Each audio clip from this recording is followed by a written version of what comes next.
salon co-citoyen sur la ville de Bouc-Bel-Air. Donc après, je vais vous présenter nos différents acteurs. Donc effectivement, ça se passe sur notre site, donc on est super content d'accueillir ça, parce que c'est un événement qui a du sens pour nous. Donc pourquoi on a adhéré à cet événement, c'est on passe des messages. Aujourd'hui, ça touche toutes les catégories de population, les enfants, les familles, les différents projets.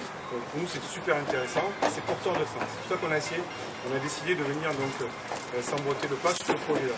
Donc le projet qui nous a été présenté par Thierry et Emma d'Humanitaire, qui cherchait à monter ce type de salon, du moins à refaire ce type de salon.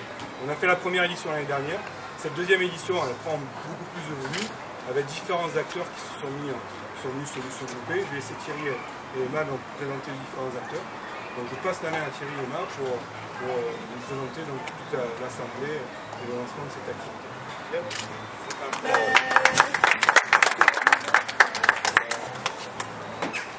Bon, alors nous aussi nous sommes très heureux. Donc, nous avons en fait dans le cadre de cette manifestation qui a pris de l'ampleur, elle a été prise en fait grâce à des partenariats, c'est-à-dire que la complémentarité fait qu'aujourd'hui on a pu monter en puissance.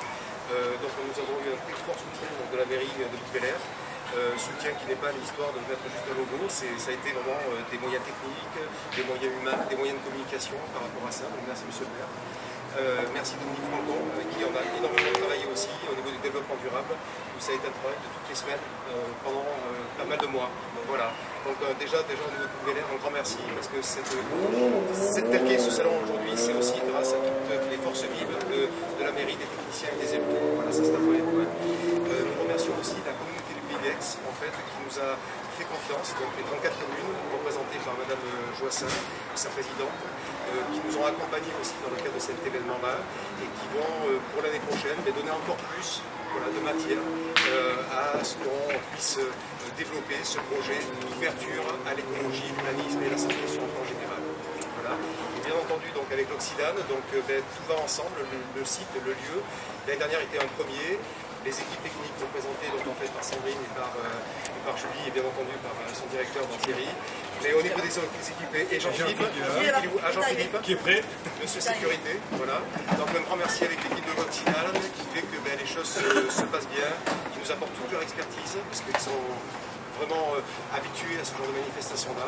Et donc un grand merci à toute l'équipe, donc Occitane, mairie de Bouc-Bel-Air, communauté du Pays d'Aix, de nous avoir accompagnés et cru en ce projet. Voilà.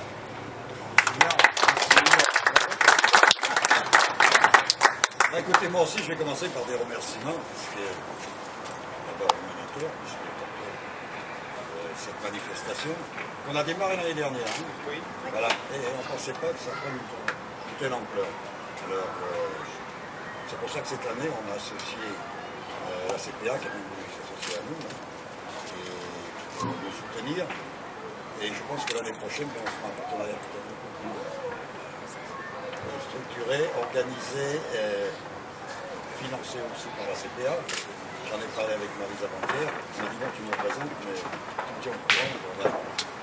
Ensuite, alors merci évidemment à Silan, qui sont nos partenaires privilégiés depuis maintenant des années. 10 ans.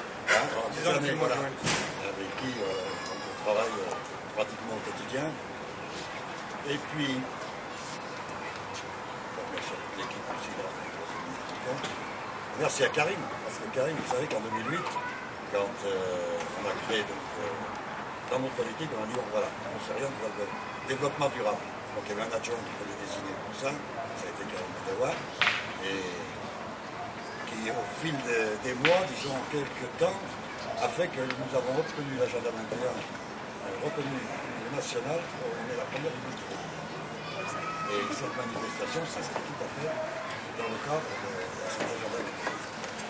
Alors, merci à tout le monde. Et puis, en espérant que l'année prochaine, ça se passe encore mieux.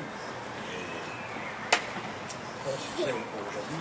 Et j'espère pour demain, hein, parce que j'ai vu la météo. Mais on y croit. Voilà. Alors, c'est tout ce que je peux vous dire.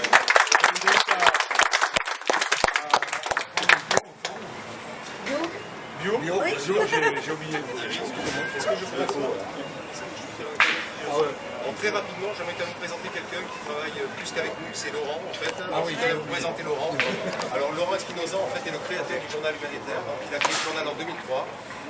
Il a été donc parrainé à l'époque suite à un voyage en Inde, une rencontre avec Sœur Emmanuelle. Le premier parrainage du journal a été fait par Sœur Emmanuelle et Laurent, qui à la base était naturopathe, a travaillé beaucoup sur l'humanisme et a été un des premiers dans ce type de journaux, parce que c'est un véritable journal, c'est pas un magazine, à lancer ça. Donc ça a commencé par Toulouse, puis Aix, maintenant Marseille, Toulon, Bordeaux, on ouvre Nice et Montpellier prochainement, et Biarritz, etc. Donc un grand merci à Laurent, sans qui tout ça n'existerait pas.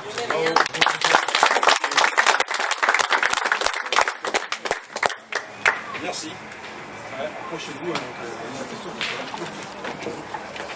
Et voilà, l'apéro, tout en bio.